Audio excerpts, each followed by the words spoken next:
Okay, I'm back, and I'm going to start making the table that's required for this homework. Now you may remember that in order to create a table, you do that by defining the table's structure, which means to define the fields that will make up the table. You tell the table what kind of data it can expect you to type in.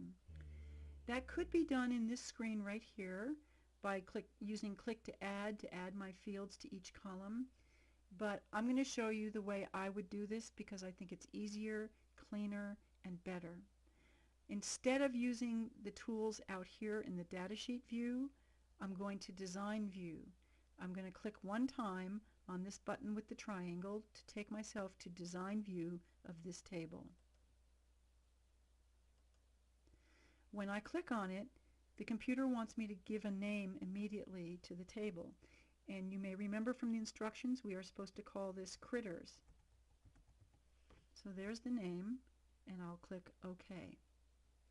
This brings me to the design view of this undefined table.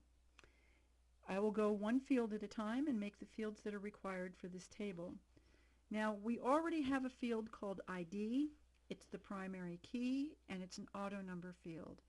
And the instructions say just to call it critter ID. So I'm going to click just right in front of the ID field, the ID name there, and type critter with a little space.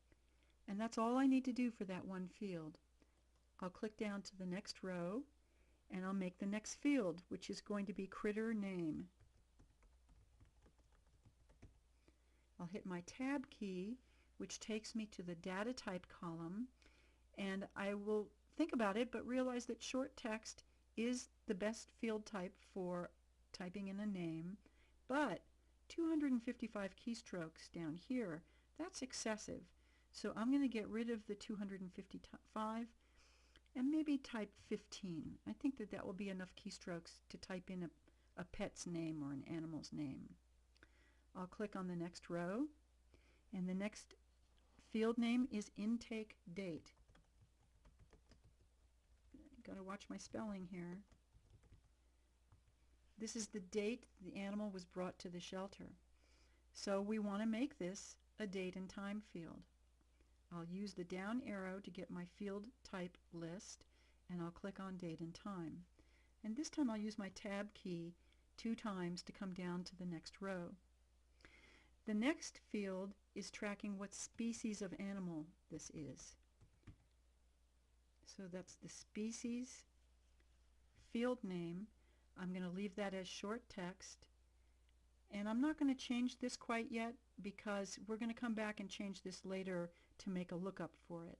So right now I'm just going to leave that the way it is and go to the next field name, which is adoption date. There's another date time field.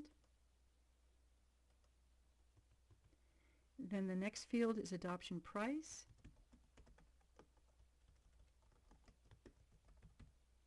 This should be a currency field.